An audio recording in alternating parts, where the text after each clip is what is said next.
Welcome back, everybody. It is that time of year where the Halloween magazines are starting to hit the bookstores, and I picked up a couple of them, and the one that I'm really excited about is the Better Homes and Gardens Halloween. I think this one's got really good ideas. It's got 213 this year. Every year they do a couple of hundred. I also picked up this Women's Day Presents Everything Halloween. Totally the opposite. I was very disappointed in this magazine. No real great ideas, I thought. Maybe one or two. We might take a look at those later, but it's mostly like how to make costumes and things, and nothing very exciting. This magazine retailed for $12.99, so definitely not worth it. I mean, don't get me wrong, it's a high quality magazine. These pages are very thick and beautiful, but not worth it. I mean, most of the better ideas you could get for free online. But for some reason, I've always enjoyed the Better Homes and Gardens magazine. And in fact, last year, I found inspiration in one of their mantle designs, which we recreated. So I'll show a picture of that here on the screen, what it looked like in the magazine versus what I picked or what I created with you over the course of a month or so. A lot of fun little projects to do. It was a good time. I enjoyed it, and I thought the mantle ended up looking fantastic and pretty close to the original. Now, the Better Homes and Gardens this year has actually picked 4 different mantle. Well, they picked one mantle and have done it 4 different ways. So I thought we'd take a look at each of the 4 today and try and decide which one we're going to try and emulate this year. Now, the first mantle here is basically a pumpkin, pumpkin themed. What really strikes me as amazing is this mirror that they have over the fireplace. Basically, it's a nice ornate mirror, which they've covered in some orange paper with a cutout for the jack-o'-lantern. And I just love the way it's skewed and it so dominates the fireplace. I think it looks pretty neat. Now, I think they also give you a option, like if you just found a picture, neat or ornate frame that you could use, you just cover it with a black paper, and then use maybe some white paper to cut out the face. I think that is really neat. And I love the spillover effect of the pumpkins coming out of the fireplace. They say they used 36 of them in this design, which my fireplace opening isn't as big as that, so I think I could get away with using fewer pumpkins, but I really love just the pumpkin effect. I have so many pumpkins that I've collected from all of my Goodwill trips that I think it would be easy to do. In fact, I could do some light up pumpkins amidst some regular pumpkins and then just go buy some to fill in. But if you were going to do this, 36 pumpkins, like if you're going to buy them from Michael's and so forth, paying at least $10 a pumpkin, that's a lot of money in pumpkins.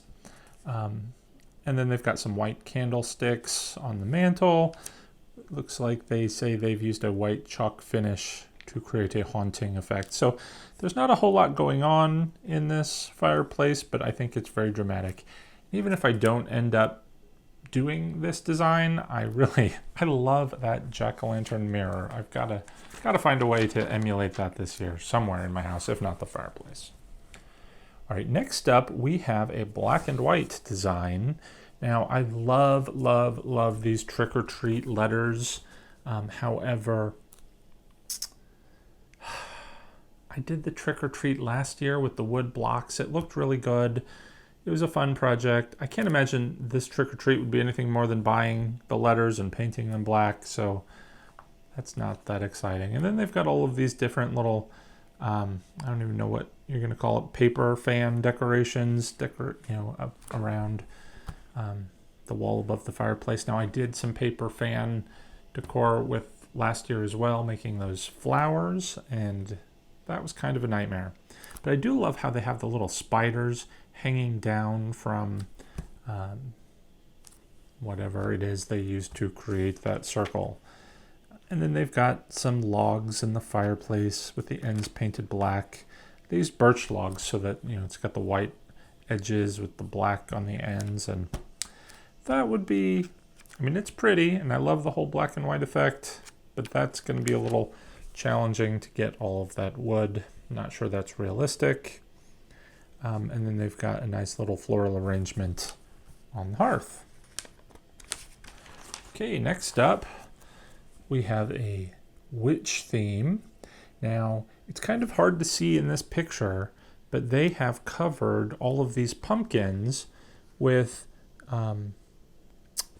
book page cutouts. So it looks like they've got worn books, so it gives it kind of that sort of worn off-white effect, and just Mod Podged, I guess, onto the pumpkins. Clearly not the pumpkins on top of the candlesticks. They look awfully bright white. But then I love this witch on the reclaimed wood. Again, it's just the pages cut out into the silhouette of the witch. I love just the graphic of that witch. I think it's really awesome. And then they've taken a bunch of candlesticks, very dramatic, and just sort of whitewashed them to give it a, what do they call it here? A weathered finish. And then they've got some garland strung across the front. And I've got to admit, if I choose this design, or if we choose it together, I'm probably not going to do that ugly garland. I don't like it. And then they've got the little witch broom there on the side too. And then lastly, we have the ghoulish green fireplace. And last year, I did a bunch of those black frames, so that would be a pretty easy thing to do. The hard part about these frames is hanging them, especially at these weird jaunty angles that they have. And then they've got that green frame mixed in there. I love that black and green together. They've got a green sofa that kind of goes with it all together. Of course, I don't have that, but I've got some green pillows that I could use on my sofas nearby. They put some candles and some greenery in the fireplace, some greenery on the mantle, draped it with that nice black cloth, and some sticks in an urn. Of course, I use some sticks here in my study. That wouldn't be very difficult. And then a bunch of these birds, crows, in various poses. I'm not sure where we would get those. What did they call it? They just scattered decorative ravens around. So, they've got the dollar store ones, but they're awfully small. I don't think I would be able to get enough that all sort of match and coordinate to get this cool effect. But maybe have to look around if that's the one that you think I should do. So those are the 4 mantles that Better Homes and Gardens have designed. I really like, well, I'm not going to tell you which one I like the best, but I'll tell you which one I like the least, and it's probably the Trick or Treat mantle. I love the Trick or Treat letters, but it's going to get washed away in my whole living room. It's going to look skimpy, and I won't be happy with it. So, which do you think is the best design? Is it the pumpkins? Is it the weathered witch? Or is it the sort of acid green frames with the crows? So let me know in the comments below which one you liked the best, because I got to get started. It's already September.